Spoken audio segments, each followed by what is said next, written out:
90 साल की उम्र में प्रकाश सिंह बादल पर जिम्मेवारी है अपनी सरकार की हैट्रिक लगवाने की। पंजाब के मुख्यमंत्री प्रकाश सिंह बादल इस वक्त हमारे साथ हैं। बादल साहब, आपकी सरकार पर 10 साल के राज में बहुत सारे आरोप लगे। Land mafia, sand mafia, transport mafia, शराब माफिया। आप कभी कुछ नहीं बोले, आप चुप रहते हैं, इसकी वजह क्या है? देखिए, आजकल जो पॉलिटिक्स है, सिर्फ कोई जैसे पॉलिटिक्स पहले होती थी ना जी, को मुद्दों पर इशू को ऐसे उस पर को अब ज़ातियात की होगी। कोई देखो, इतने साल हो गए, कोई चीज़ प्रूफ हुई है। कांग्रेस की सरकार भी सेंटर में थी, अगर कोई ऐसी बात होती तो सरकार को एक्शन लेती या कोई लेती। ये सब महज प्रोपेगेंडा है, और आजकल सिर्फ पॉलिटिक्स प्रोपेगेंडा की होगी, असूल की नहीं होगी। इस करके जो ये इल्ज़ाम लगाते हैं, ये बिल्कुल वाइट लाई है, सफ़ेद झूठ है। केजरीवाल साहब कहते हैं हम बसें पकड़ लेंगे, इनके मंत्रियों को अंदर दे देंगे। आपको लगता नहीं कि अगर ऐसा नहीं है तो वो ऐसे क्यों दावे करे जाते हैं? अंदर कैसे दे देंगे? पहले तो आप देखो कि जो लोग हैं, मैं समझता हूँ कि दे आर इमेच्योर, मेच्योर नहीं है। कभी कोई सरकार किसी को अंदर दे सकती है? कचहरियाँ देते हैं।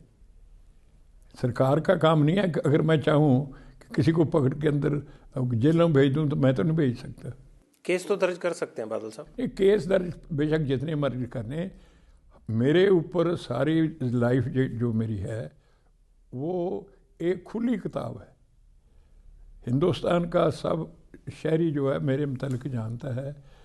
एक कांग्रेस वालों ने, अब उनके भाई केजरीवाल आ गए, इन्हें मेरे पर बहुत झूठे झूठे केस चलाए, और यहाँ तक कि मेरी ज़िंदगी में 15-20 साल मुझे कैद भी काटनी पड़ी, जेल में मुझे रखा इन्होंने। पर क्या रिजल्ट निकला? जितना ये गलत बातें बोलते हैं, गलत गल्लें करते हैं, लोगों को मेरा सब जानते हैं कि मैं कितना लूट करता हूँ, कितना करता हूँ।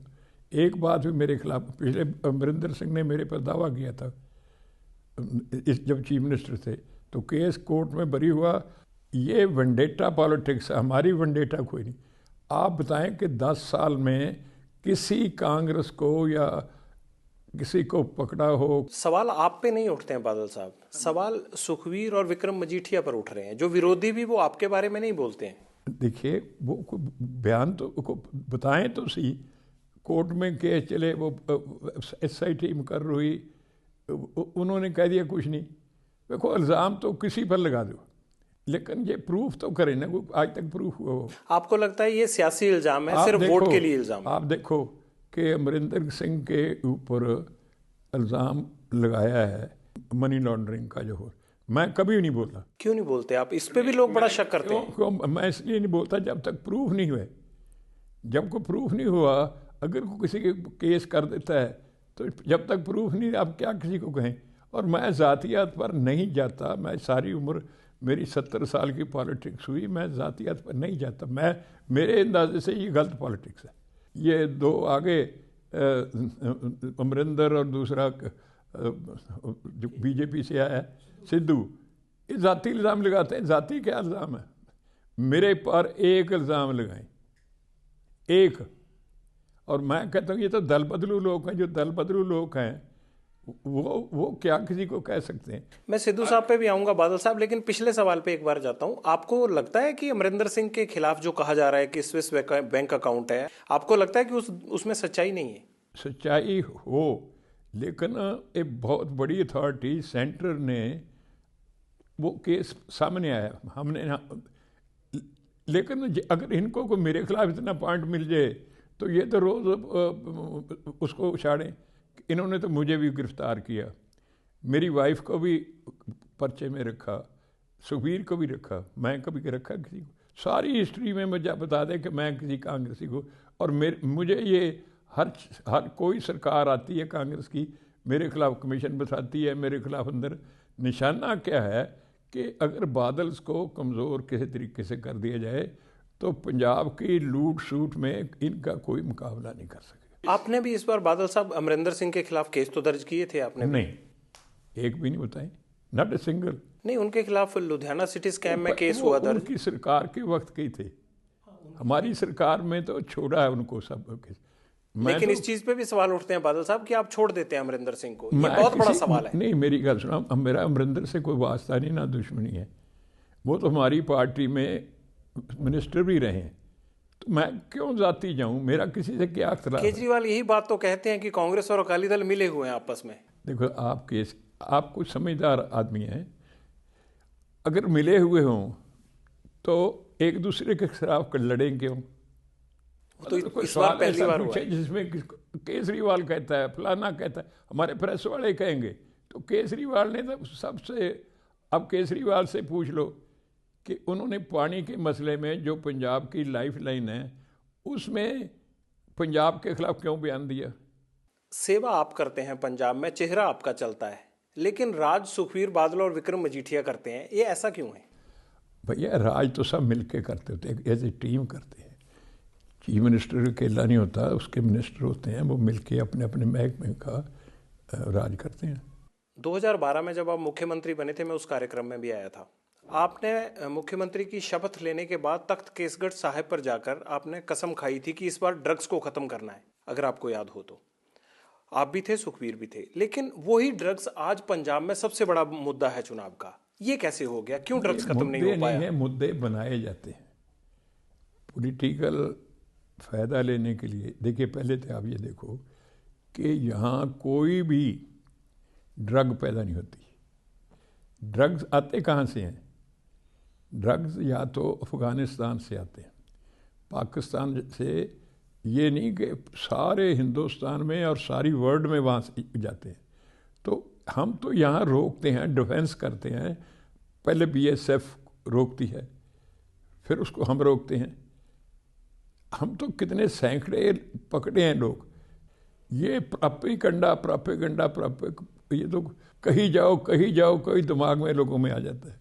लेकिन बादल साहब, अगर मान लीजिए ये ट्रांजिट रूट है या दूसरे सूबों से आती है, तो मुझे ये नहीं समझ आता कि पंजाब के गांव में ड्रग्स नशा कैसे पहुंच जाता है। दौले वाला गांव हुआ, मकबूलपुरा हुआ, वो लोग क्यों इफेक्ट हुए? देखो भैया, ऐसे ड्रग्स में कोई हिंदुस्तान में ऐसा सूबा नहीं है जिसमें ड्रग्स ना हो।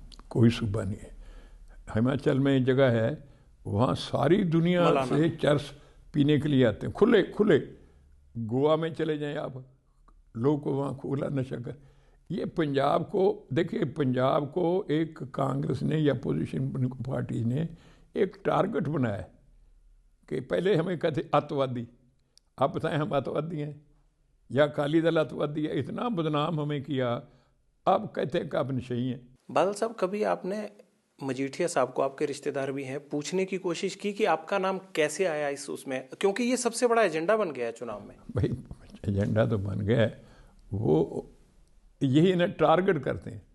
टारगेट तो मुझे भी करते हैं। नहीं, आपको उस तरह से टारगेट कभी नहीं किया किसी पॉलिटिशियन ने। मेरी बात सुना, अगर आपकी सभाओं में हंगामा होता है तो बाकी इसको कंडेम करते हैं कि बादल साहब के वहां ऐसा नहीं होना चाहिए, बट विक्रम और सुखबीर को निशाना क्यों बनाया जाता है? कोई वजह तो होगी। देखो, निशाना बदनाम कर, सुखबीर क्या करता है? मुझे आप बताएं कि क्या एक डेफिनेट एलिगेशन किसी के ऊपर लगाओ ना। विक्रम के साथ लगाया था, उसको क्लीन चिट मिल गई। कोई ऐसे एलिगेशन लगाई जो क्या फायदा? आपका मुझे एक कार्यक्रम याद है, एनआरआई सभा का एक कार्यक्रम था। आपने उसमें विक्रम को कहा कि, विक्रम मजीठिया को, कि आप कितनी बार जेल गए हैं, मंत्रीशिप और पावर ऐसे नहीं मिल जाती। फिर उनके पिताजी के कॉलेज का एक कार्यक्रम था मजीठा में, मैंने तब भी सुना। आपको मैंने 2 बार ऐसा महसूस किया कि जैसे बादल साहब आप उनको कुछ जताने की कोशिश कर रहे हैं। नहीं, मैं नोइंगली कोई टारगेट नहीं किया, ऐसे बातों में हो जाते हैं। देखिए, सबसे बड़ा आप जो असली मुद्दा है, ये ड्रग्स का मुद्दा ले लेते हैं जो प्रोपेगेंडा है। लेकिन जो कांग्रेस ने हमारे पंजाब के लिए, जो कुदरत ने पानी दिया है हमें, ये किसी ने दिया। और जो इंटरनेशनल कन्वेंशन लॉज जब स्टेट कंट्री के हैं, जो दरिया जिस स्टेट में चलते हैं वो उसका हक है, दूसरा नहीं ले सकता। इन्होंने ज़बरदस्ती पहले नहर का निकाल तो बादल साहब, कमज़ोर क्यों रह गए आप सुप्रीम कोर्ट में? अगर आप इतनी लॉ की बात कर रहे हैं, क्या आपने ये केस ठीक से प्रेजेंट नहीं किया? आपको साथ नहीं मिला? क्यों फैसला खिलाफ आया पंजाब के? पहले से फैसले हुए हैं जी। अब तो हम रोक रहे हैं कि आज भी मैं कहता हूँ, पानी है कहाँ? आप पंजाब में फिरो, कहीं ऐसा पानी फालतू पड़ा जो इनको दे देंगे। मोगा में जब ऑर्बिट बस कांड हुआ और जब गुरु ग्रंथ साहिब जी की बेअदबी हुई, उस मसले में पहली बार लगा कि बादल सरकार घबरा गई है। क्या उस वक्त एज हम चीफ कैसे मिनिस्टर घबराए? आपके मन में घबराहट थी? नहीं, हम सारी जिंदगी में नहीं घबराए। और हिंदुस्तान जैसी मजबूत सरकार जो बादल को टारगेट बनाने, ये अकेले ये नहीं, ये तो उनको चेले हैं। नेहरू परिवार ने हमेशा मुझे टारगेट बनाया है। एक तो इमरजेंसी के दौरान जब मैं इमरजेंसी लगाई तो हमें ये कहा गया कि आप इमरजेंसी के ख़िलाफ़ ना लड़ें, आप हमेशा यहाँ राज करें। तो हम तो जो हमें रास्ता है ना जुल्म करना है ना जुल्म सहना है। तो इसी मुद्दे पे हमने इमरजेंसी, सिर्फ एक पार्टी है जिन्हें 19 महीने जेल में काटे और किसी ने मोर्चा नहीं लगाया। जेटली साहब की हार का मलाल है, वो आपके वादे पे लोकसभा चुनाव लड़ने आए थे लेकिन अकाली दल उनको जिता नहीं पाया, बीजेपी उनको जितवा नहीं भाई पाई, हम अमरिंदर हमारी सिंह जीत सब गए। सीटों पे जीते हैं, जो अकाली दल की सीटें थी उनमें सबसे जीते हैं। लेकिन we are sorry for that कि हम तो पंजाब के फ़ायदे के लिए जेटली साहब जैसा बड़ा लीडर लाना चाहते थे। ये लोगों ने गलती की, बाद में पछतावा किया कि इतना बड़ा लीडर अगर पंजाब को रिप्रेजेंट करता है तो उसको पंजाब को फ़ायदा, हम तो पंजाब के फ़ायदे के लिए किया था। वहीं आपको इंडिकेशन मिल गया था कि पंजाब के लोग बीजेपी से खुश नहीं हैं? लोकसभा चुनाव में ही जिस तरह के नतीजे आए, छोटे छोटे लोग जीत गए मोदी वे में, लेकिन जेटली साहब हार गए। चलो ये हार जीत तो होती रहती है जी, इसमें कोई बात नहीं। अब अमरिंदर सिंह लंबी से भी आ गए हैं, पहली बार ऐसा हो रहा है, आप हमेशा वहां से चुनाव जीतते रहे हैं, लेकिन इस बार कहा जा रहा है कि मुकाबला मुश्किल हो गया क्योंकि अमरिंदर सिंह वहां से आ गए हैं। देखो जी, हर एक का हक है कहीं से लड़े, हमें ये इसका कोई इतराज़ नहीं है, लड़ें। हमें क्या जरा पोलिटिकल है तो ये लड़ सकते हैं, हमने कोई गुस्सा करते हैं? आप तो कभी नहीं करते, लेकिन अमरिंदर सिंह कर जाते हैं। नहीं, वो करें, हम नहीं करते, हम तो उसका सत्कार करते हैं। ये आप देखें सिद्धू, जो आदमी अपनी माँ पार्टी को छोड़ देता है या एक औरत अपने हस्बैंड को छोड़कर दूसरे के साथ चली जाती है, उसको अच्छा समझते हैं आप? बाल साहब, एक राज आज साझा कर दीजिए। आपसे राज निकलवाना बड़ा मुश्किल रहता है। ये सिद्धू साहब का पर्सनल प्रॉब्लम क्या है आपके साथ? ये हमेशा, ये देखिए, बीजेपी के खिलाफ नहीं बोलते, अकाली दल के खिलाफ उतना नहीं बोलते, बादल परिवार के खिलाफ क्यों बोलते? हुआ क्या था जब बीजेपी और अकाली दल? नहीं हुआ।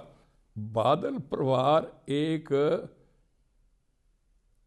लड़ाई का सेंटर है, सारा हिंदुस्तान ही बादल परिवार, हम सारे हिंदुस्तान से लड़े हैं कि नहीं बट मेजर इशूज में। तो ये सब पार्टी कहते हैं कि अगर ये परिवार कमज़ोर हो जाए या एक तरफ हो जाए तो हमें खुला मैदान मिल जाएगा।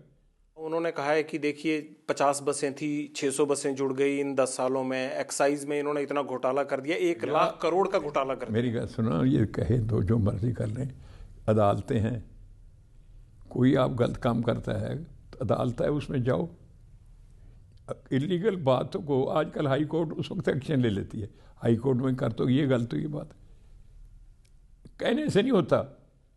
आप इनकम टैक्स है, हाई कोर्ट्स हैं, कोर्ट्स हैं, आप उसमें जाएं। उस वक्त तो मुझे कहते थे कि इंसान ये देवता है, दोनों।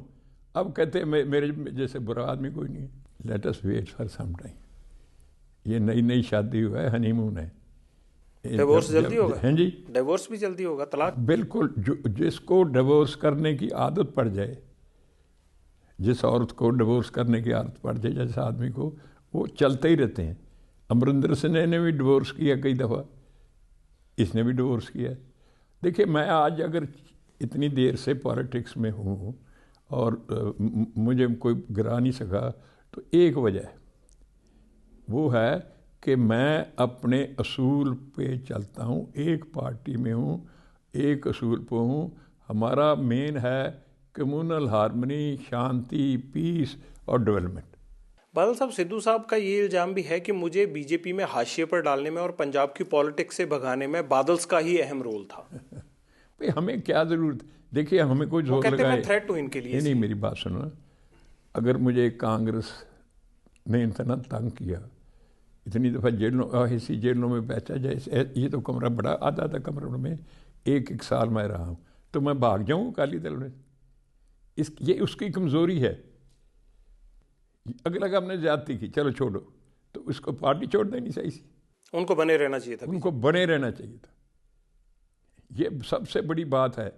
हमारा तो इतिहास ही है, सिख गुरुओं का इतिहास है कि साहबजादे छोटे छोटे थे, उनको कहते इस्लाम कबूल कर लो, उन्होंने मौत कबूल की, अपना असूल छोड़ा। ये तो फिर बहुत कमज़ोर लोग हैं जो किसी तकलीफ़ की वजह से अपना असूल छोड़ते। सुखबीर बादल के स्टाइल में और आपके स्टाइल में बहुत अंतर बताते हैं। उनका स्टाइल पार्टी को चलाने का अलग है, आप उनके पार्टी को चलाने के स्टाइल से संतुष्ट हैं? बिल्कुल संतुष्ट हूँ। प्रगट सिंह ने भी बड़ी नाराज़गी आपको चिट्ठी लिख के जाहिर की थी, इसलिए मैंने आपसे सवाल पूछ लिया। जी, आप इंडिविजुअल को हर एक को किस तरह खुश कर सकते हैं। थोड़ी बात में आजकल जो है, हमारे संत फतेह सिंह, वो कहता है जिसको मैं टिकट दे देता हूँ वो तो कहता है संत रब है, तो जिसको नहीं देता वो कहता है संत ठग है। संतुष्ट तो आप देख लें कांग्रेस में कितनी मतलब हुआ है। ये तो एक लॉ बनना चाहिए कि अपनी पार्टी को छोड़ नहीं सकता। अगर पार्टी सुखबीर ठीक से चला रहे हैं तो आप ये बताइए कि 90 साल की उम्र में आपके चेहरे पे ही क्यों चुनाव लड़ते हैं सुखबीर? अखिलेश तो 40 साल की उम्र में अपने चेहरे पे चुनाव लड़ने के लिए तैयार है, तो पार्टी सुखबीर के चेहरे पे चुनाव क्यों नहीं लड़ती? भाई ये पार्टी सोचती है जो कुछ इंडिविजुअल नहीं ना।